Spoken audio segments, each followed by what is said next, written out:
Buenos días. Ante todo quería agradecer enormemente la invitación para estar esta mañana con ustedes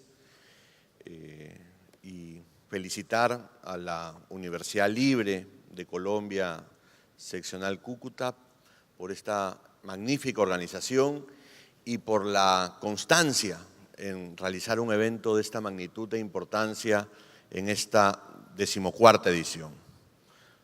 Particularmente a la señora rectora, la doctora Guerra, y al profesor Carlos Colmenares por toda su hospitalidad y por su invitación.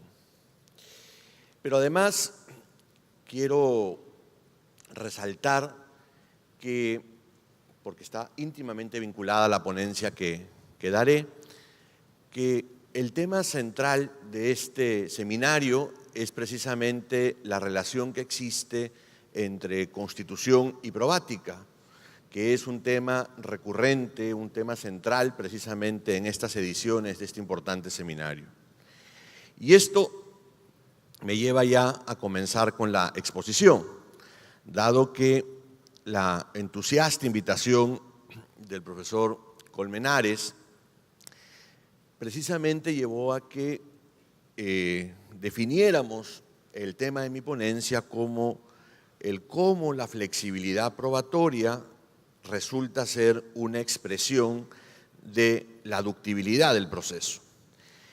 Y esta idea de ductibilidad del proceso, siempre digo que la idea de ductibilidad la tomo del texto de Zagrebelsky, El derecho dúctil, precisamente tiene que ver con la necesaria vinculación que tiene el proceso con la Constitución y supone apostar por una visión radicalmente distinta a la que hemos tenido durante mucho tiempo sobre el proceso, marcada fuertemente o por el apego irrestricto a una ley que podría incluso ser injusta o inconstitucional, o un apego fuertemente cargado a la dogmática, desprovista de cualquier valor. Esta visión constitucional del proceso supone tener dos ejes centrales. Uno, el que el proceso se debe adecuar al respeto al derecho a la tutela judicial efectiva, y de otro lado, que la finalidad del proceso es la protección de los derechos sustanciales. Esas son las dos bases de esta concepción del derecho procesal. He dividido mi conferencia en dos partes. La primera parte tiene que ver con explicar este fenómeno, en qué consiste la ductibilidad del proceso. Y en la segunda parte explicaré en qué consiste la flexibilidad probatoria y cómo la flexibilidad probatoria precisamente está íntimamente vinculada a este concepto de ductibilidad. Comienzo con lo primero, con ductibilidad del proceso. ¿Qué significa decir que el proceso es dúctil? ¿Qué significa esta expresión de ductibilidad del proceso? Quizá para aproximarnos a esta visión es importante que hagamos referencia al paradigma anterior, es decir, cómo era concebido antes el proceso, antes de este concepto de constitucionalización del derecho procesal o de ductibilidad. En la versión anterior, en el paradigma anterior, el proceso se guiaba por un principio fundamental, el principio del procedimiento preestablecido por la ley. Este principio surge en el proceso como una manifestación del nuevo paradigma que se erige luego de la Revolución Francesa, esto es el Estado de Derecho, el Estado bajo el régimen o bajo el imperio de la ley. La ley, en los enunciados de la Revolución Francesa, es concebida como la unidad de medida de todas las cosas, porque es la garantía máxima de la libertad. Y esta concepción legalista propia del Estado de Derecho impactó también en el modo de concebir y estudiar el proceso. Por tanto, que no solamente se consideraba el proceso como una consecución de actos previstos por el legislador, sino que incluso la forma de estudiar el proceso era el método exegético. ¿Cómo se estudiaba derecho procesal bajo este paradigma? el derecho procesal era estudiado en función de las normas legales que regulaban el proceso. A eso se le llama método exegético. Estudiar el derecho procesal o cualquier ámbito del derecho en general a partir de lo que textualmente dice cada norma de la ley. Y esa fue la manera como se estudió el derecho procesal durante todo el siglo XIX y gran parte del siglo XX.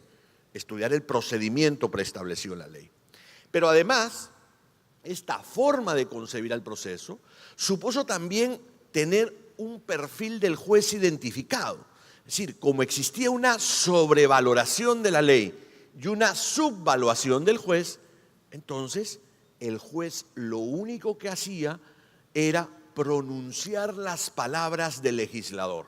Por eso se decía que el juez era boca de la ley.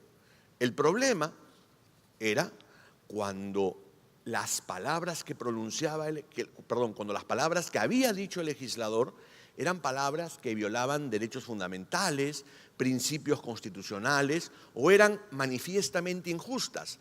A pesar de ello, el juez tenía que pronunciar esas palabras del legislador cuando las palabras del legislador eran manifiestamente injustas, violaban la Constitución o violaban derechos fundamentales. Ese fue el gran drama que sufrió el derecho durante la Segunda Guerra Mundial, que las barbaridades que se cometían durante la Segunda Guerra Mundial fueron en gran medida barbaridades cometidas en nombre de la ley, en respeto de la ley. Esta concepción legalista, por decirlo de alguna manera, del proceso, tuvo también un impacto en materia probatoria. ¿Por qué? Porque las distintas fases de la actividad probatoria dentro de un proceso se vieron afectadas precisamente por esta manera de concebir el proceso. Pongo algunos ejemplos. El modo de valorar la prueba estaba establecido en la ley. Como se desconfiaba tanto del juez, al juez no le podíamos encargar, no le podíamos confiar la importantísima labor de valorar por sí solo las pruebas. Por lo tanto, el legislador le decía qué valor tenía que darle a cada medio probatorio. Y le daba prácticamente una tabla de equivalencia de valores.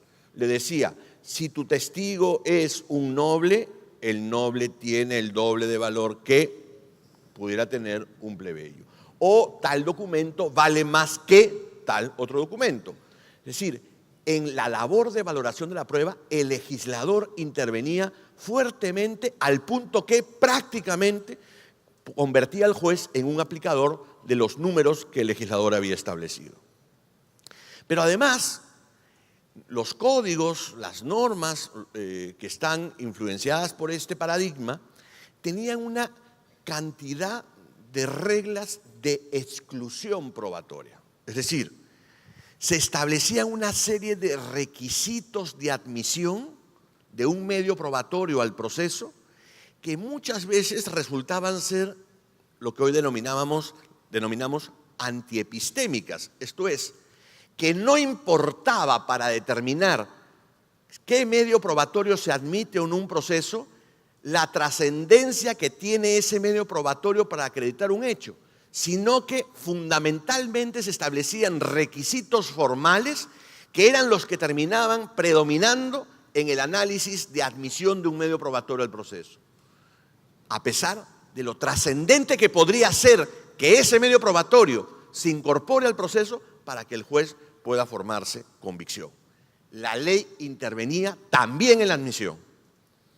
Pero además, los códigos, al momento de determinar cómo se actuaban las pruebas, establecían un conjunto de procedimientos legalmente establecidos que prácticamente convertían la actuación de la prueba en un rito que si no se cumplía, podía anular el valor probatorio de ese medio de prueba, a pesar de no haber cumplido el rito, podía generar efectos de convicción en el juez.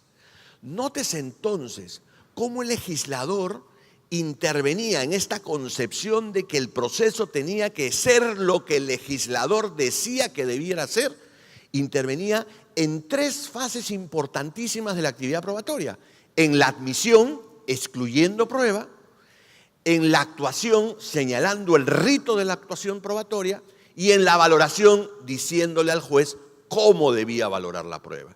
Entonces, esta forma de concepción del proceso tuvo una fuerte incidencia en la actividad probatoria. Y por supuesto, también el legislador intervenía al momento de asignar cargas probatorias. Es decir, la carga probatoria, recuerden ustedes, que es una regla de juicio, y como regla de juicio le dice al juez cómo debe sentenciar en caso, llegado el momento de dictar sentencia, no se encuentre convencido sobre un hecho. La ley le decía, ¿sabes qué? Tienes que sentenciar en contra del demandante en estos casos y tienes que sentenciar en contra del demandado en estos otros casos. Es decir, la asignación de la regla de juicio era una asignación que también daba el legislador por mandato legal al juez. Es claro que detrás de toda esta concepción, que además es lo que inspira la concepción del derecho luego de la Revolución Francesa, está un enunciado principio de igualdad formal. Como todos son iguales, ese es el postulado, como todos son iguales ante la ley debe tratar a todos por igual. Basta salir a la calle de cualquiera de nuestras ciudades latinoamericanas para darnos cuenta que el presupuesto no es correcto. Es decir, en sociedades manifiestamente desiguales como las nuestras, el presupuesto claramente se ve, digamos, contrastado o abatido todos los días, mejor dicho, a cada hora del día. Entonces, la realidad latinoamericana es una magnífica muestra de que un postulado así no puede sostenerse como base de un sistema jurídico, porque entonces el sistema jurídico no es eficaz, no es efectivo, porque su postulado parte de un error. ¿Qué pasaba en este postulado del procedimiento preestablecido por la ley cuando el procedimiento que el legislador establecía era un procedimiento inconstitucional o que en un determinado caso concreto podría convertir una regla en manifiestamente incusa? ¿Acaso debíamos nosotros concebir que el juez estaba preso de las disposiciones que el legislador disponía y tenía que aplicar esa inconstitucionalidad o esa injusticia manifiesta? Esta es la reflexión a partir de la cual parte la idea de deductibilidad del proceso. Paso a la segunda y última parte de mi intervención: la deductibilidad del proceso. Esta idea de deductibilidad del proceso, la deductibilidad del modo como afecta a la flexibilidad probatoria. Esta deductibilidad del proceso parte de concebir que el proceso es un sistema de derechos fundamentales, es un sistema de garantías. En el proceso se activan, se desarrollan, se ejercen un conjunto de derechos fundamentales que van desde el momento mismo en que uno inicia el proceso hasta el momento en que el proceso concluye y debemos realizar el mandato contenido en la sentencia. Lo interesante, y esta es la clave para entender cómo funciona esta concepción, es que estos derechos fundamentales que inundan el proceso están en permanente tensión, es decir, conviven no en una situación pacífica, sino en una tensión natural, en la misma tensión con la que conviven todos los demás principios constitucionales en un Estado constitucional. Es decir, resulta ser un reto muy difícil garantizar al mismo tiempo la máxima vigencia de todos y cada uno de los derechos. Pensemos en dos que en un proceso están en permanente conflicto: defensa y efectividad. Por un lado, el demandado quiere asegurar tener las mejores condiciones para alegar y probar, y para eso necesita tiempo. Por el otro lado, el demandante quiere la satisfacción de su interés y de su derecho material ya, en el menor tiempo posible, y lo necesita porque él ya viene con una situación de lesión que antecede al momento mismo del proceso. ¿Cómo hacemos nosotros para asegurar que al mismo tiempo se respeten estos dos derechos fundamentales que están en aparente tensión? Que el demandado tenga las posibilidades de alegación y prueba que requiere para poder expresar su posición, pero al mismo tiempo que el demandante consiga una protección oportuna y eficaz. Así surge la idea, por ejemplo, del derecho a un plazo razonable, que precisamente surge con la idea de ponderar estas dos exigencias de tensión que tienen las dos partes respecto del tiempo en el proceso. Frente a esta situación, esta concepción de que el proceso es un sistema de garantías, un conjunto de derechos fundamentales, el legislador cumple un rol trascendente. No quiero decir que el legislador ya no importa, por supuesto que es importante, porque el legislador cuando diseña el proceso en la ley, en nuestros códigos, lo que hace es proponer una fórmula procedimental que a juicio del legislador resulta ser la mejor propuesta que atienda a estas situaciones de tensión en los derechos. Cuando yo digo propuesta, no quiero decir que lo que el legislador dice no sea obligatorio, porque por supuesto que lo es. Lo que el legislador diga es de obligatorio cumplimiento. Pero aquí viene la diferencia. Salvo que el juez advierta que esa previsión que el legislador ha hecho es inconstitucional o manifiestamente injusta en el caso concreto, en cuyo caso el juez está autorizado por la propia vinculación que él tiene a la Constitución a apartarse justificadamente de lo que el legislador diga para señalar cómo, en el caso concreto, debe lograr esa ponderación de los derechos fundamentales que podrían verse afectados. Y esto solo se logra a través de una concepción del proceso flexible, es decir, no como un rito rígido que nadie puede adecuar o flexibilizar frente a las necesidades particulares del caso concreto, sino más bien como un sistema flexible que el juez pueda adecuar al caso concreto atendiendo a las necesidades particulares de él, siempre que, y esto lo subrayo, siempre que los valores constitucionales que el proceso quiere proteger estén en riesgo o en situación de lesión. Y este subrayado es muy importante porque eso no quiere decir que el juez pueda hacer lo que le antoje cuando le antoje, sino que tiene que estar justificado y tiene que decirlo expresamente en la resolución que lo haga. Bien. Esta es la idea que lleva a la flexibilidad probatoria. Es decir, si el proceso tiene que ser flexible, entonces las reglas probatorias también lo deben ser. Porque podría ocurrir que, por ejemplo, la previsión que ha hecho el legislador respecto de la actividad probatoria concreta no sea una previsión que se adecúe a las exigencias específicas del caso concreto. Voy a poner un ejemplo. Perdonen que cite el ejemplo del Perú porque es la legislación que mejor conozco y la experiencia que tengo es de allí. Los casos sumamente complejos, contaminación ambiental, contaminación de un producto de alimento por sustancias químicas, lo que fuera, a nadie se le ocurriría llevarlo a un proceso judicial. ¿Pero por qué? Porque el proceso judicial está diseñado con reglas probatorias tan rígidas, por ejemplo, una única audiencia. Muy bien. Una única audiencia para que debatan 12 peritos. O sea, vamos, o empezamos a las 5 de la mañana y terminamos a las 5 de la mañana del día siguiente, con lo cual ya a esa hora nadie va a entender nada, ¿cierto? O más bien hacemos un cronograma de audiencias que pueden durar 3 semanas o 2 semanas o toda la semana, etc. Eso sería imposible que el juez haga del modo como se ha previsto la actuación probatoria en el Código Procesal Civil. Imposible, sería imposible. Sería imposible. ¿Por qué? Porque la complejidad del caso amerita que nosotros seamos flexibles en el modo de concebir la actuación de la prueba.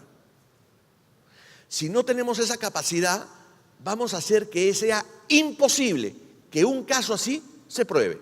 Y por lo tanto, estamos afectando la tutela judicial de las dos partes en el proceso. Del demandante, que tendrá o creerá tener un derecho que no podrá probar, y del demandado, que no tendrá posibilidades adecuadas de defensa respecto de su posición. Se está afectando la posibilidad de ambas. Entonces, la flexibilidad probatoria es este principio emanado de esta concepción del proceso que supone que las reglas de ofrecimiento, admisión y actuación probatoria, hay algunos que dicen valoración, yo me resisto a eso, ahora explicaré por qué, pero al menos las reglas de ofrecimiento, actuación y admisión probatoria puedan ser pactadas por las partes. O que el juez las adecúe a las circunstancias del caso. Por eso se dice que la flexibilidad probatoria tiene dos fuentes. La flexibilidad probatoria tiene una fuente en las partes. Las partes pueden pactar reglas probatorias, pero también el juez puede adecuarlas. Fíjense que en las dos hipótesis, las partes están pactando contra lo que el legislador dice, con lo cual rompemos este dogma de que las reglas procesales son de derecho público y no se pueden pactar. Y que el juez puede adecuarlas a las que el juez puede adecuarlas a las circunstancias del caso, con lo cual rompemos este dogma del procedimiento preestablecido por el legislador. Por supuesto que en ambos casos hay límites y ciertos alcances. Voy a hablar rápidamente, porque ya me sacaron una primera tarjeta, sobre la flexibilidad probatoria que tiene como fuente a las partes. A esto se le suele llamar convenciones probatorias, que es un acuerdo al que arriban todas las partes del proceso sobre las reglas, de admisión, actuación probatoria. Evidentemente, las partes solo pueden pactar sobre sus facultades. Las partes jamás pueden pactar sobre las atribuciones del juez. No le pueden decir, mira juez, tú no uses la prueba de oficio, por ejemplo. Oye juez, ¿sabes qué? Tú cuando valores, dale mayor valor. No, por eso yo soy un enemigo a que se diga que se puede pactar sobre reglas de valoración. ¿De acuerdo? Se puede pactar solamente sobre admisión o actuación. Fundamentalmente es el ámbito de la actuación de la prueba la que sirve como ámbito de pacto de las partes. Y por supuesto, tampoco pueden pactar de modo tal que se generen beneficios en una sola de las partes, rompiendo la igualdad procesal que tiene cada una de ellas. Por ejemplo, un pacto inválido sería: el demandante puede ofrecer pericias, pero el demandado no puede ofrecer contrapericias. Eso rompe la igualdad procesal y por lo tanto tampoco sería admisible un pacto de esta naturaleza. La flexibilidad probatoria que proviene de actos del juez. La flexibilidad probatoria que proviene de actos del juez tiene algunos ejemplos claros. El ejemplo emblemático es el de la carga dinámica de la prueba, porque el juez en esa hipótesis puede, sobre la base de las especiales circunstancias del caso concreto, señalar que, si bien es verdad la regla de asignación de carga probatoria que establece el legislador, en la generalidad de los casos puede ser constitucionalmente aceptable o justa, en este caso concreto resulta inconstitucionalmente inaceptable. Por eso, en este caso concreto, el juez justifica la inversión de la carga de la prueba. También el juez podría flexibilizar los procedimientos, como el caso que yo les he dicho, si es que las partes no se ponen de acuerdo. ¿Saben qué? El legislador dice que para actuar las pruebas debemos seguir este procedimiento, pero en este caso complejo, si sigo este procedimiento, no nos entendemos. Entonces, podría hacer alguna modificación también en la regla de los procedimientos. La idea de esta concepción, tanto de la ductibilidad del proceso como de la flexibilidad probatoria, es que todos contemos con mejores herramientas para defendernos y decidir si somos jueces. Y pensando siempre en que el proceso tiene un fin, que es la protección de los derechos materiales. Y el proceso tiene que adecuarse a las necesidades del derecho material. No todas las controversias son iguales, no todos los derechos requieren el mismo tipo de tutela o la misma técnica de tutela, y por lo tanto debemos darle la facilidad, de un lado, a las partes o al juez para modificar el procedimiento en atención a esas necesidades. Muchísimas gracias por su atención.